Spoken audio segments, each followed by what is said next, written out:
देहरादून से एक और बड़ी खबर सामने आ रही है, जहां राज्य सरकार ड्रग माफियाओं पर लगातार सख्त होते नजर आ रहे हैं और इसी के चलते कड़ा कानून धामी सरकार ला सकती है। नशा माफियाओं के खिलाफ अभियान शुरू करने की बात यहां पर की जा रही है, जहां राज्य सरकार लगातार ये प्रयास करती है कि जिस प्रकार से ड्रग माफिया बेखौफ होकर ड्रग्स की तस्करी करते हैं, इस पर सख्त कार्रवाई की जाए और इसी के चलते अब राज्य सरकार की ओर से कड़ा कानून लागू किया जाएगा। नशा माफियाओं के खिलाफ अब अभियान राज्य सरकार की ओर से शुरू किया जाएगा और इस अभियान के तहत जो ड्रग माफिया है उन्हें पकड़ा जाएगा और उन पर सख्त कार्रवाई की जाएगी।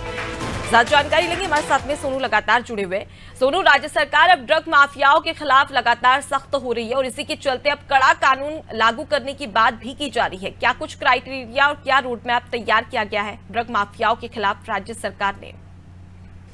देखिए, लंबे समय से सरकार के स्तर पे प्रयास किया जा रहा है कि जो ड्रग माफिया हैं इनको खत्म किया जाए और खास तौर पे जो ड्रग का कारोबार करने वाले ड्रग के सौदागर हैं इनका जो पूरा एक नेटवर्क है इसको कैसे समाप्त किया जाए, इसके लिए प्रयास किए जा रहे हैं। पुलिस के स्तर से प्रयास किए जा रहे हैं, खुफिया विभाग के स्तर से प्रयास किए जा रहे हैं और पुलिस विभाग की अलग अलग जो एजेंसीज हैं वो भी लगातार प्रयास कर रही हैं। लेकिन अगर हम फौरी तौर पर देखें तो जो सफलता पुलिस को मिलनी चाहिए थी शायद वो नहीं मिल पाई है। अब सरकार इसमें पहल करने जा रही है, नशा माफियाओं के खिलाफ जो है अभियान भी चलाएगी और दूसरी तरफ जो है वो खास तौर पर सरकार इनको जड़ से समाप्त करने के लिए एक नकल विरोधी कानून की तर्ज पर ही एक कड़ा कानून लाने जा रही है। अब इसका प्रारूप तैयार किया जाएगा। मुख्यमंत्री ने अधिकारियों को दिशा निर्देश दिए हैं और इसके तहत ये कोशिश की जाएगी कि जो भी ड्रग माफिया हैं, जो भी ड्रग माफियाओं का नेटवर्क है, इसको पूरी तरह से खत्म किया जाए और जो नशे के सौदागर हैं इनके खिलाफ अभियान चला कर के न सिर्फ सरकारी सिस्टम के तहत कार्रवाई की जाए बल्कि आम जनमानस को भी इसके प्रति जागरूक किया जाए। और इसके लिए मुख्यमंत्री और सरकार ने एक समय तय किया है, 2025 तक का लक्ष्य निर्धारित किया है। ऐसे में अब ये देखना होगा कि सरकारी सिस्टम जो है वो इस तय समय सीमा में आखिर कैसे देवभूमि को ड्रग से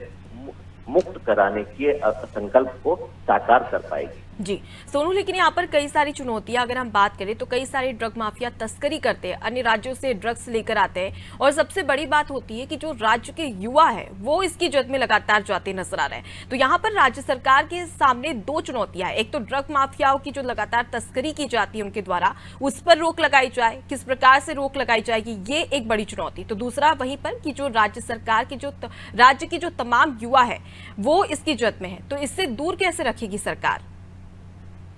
देखिए, आपने बिल्कुल ठीक कहा,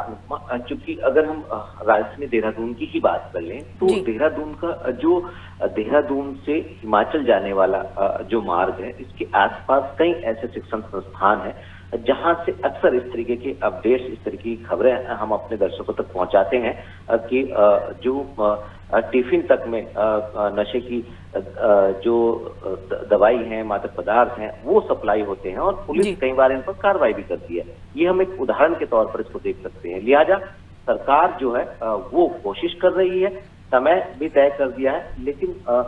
जिस तरह से आपने स्वयं जिक्र किया, क्योंकि सरकार अभी फिलहाल इसका प्रारूप तैयार कर रही है, कैसे इसको लागू करेगी, कैसे ड्रग मुक्त उत्तराखंड हो पाएगा, ये बड़ी चुनौती है और इस चुनौती को पार पाने के लिए सरकार की ठोस रणनीति कितनी धरातल पर वास्तव में उतर पाएगी, ये देखना होगा।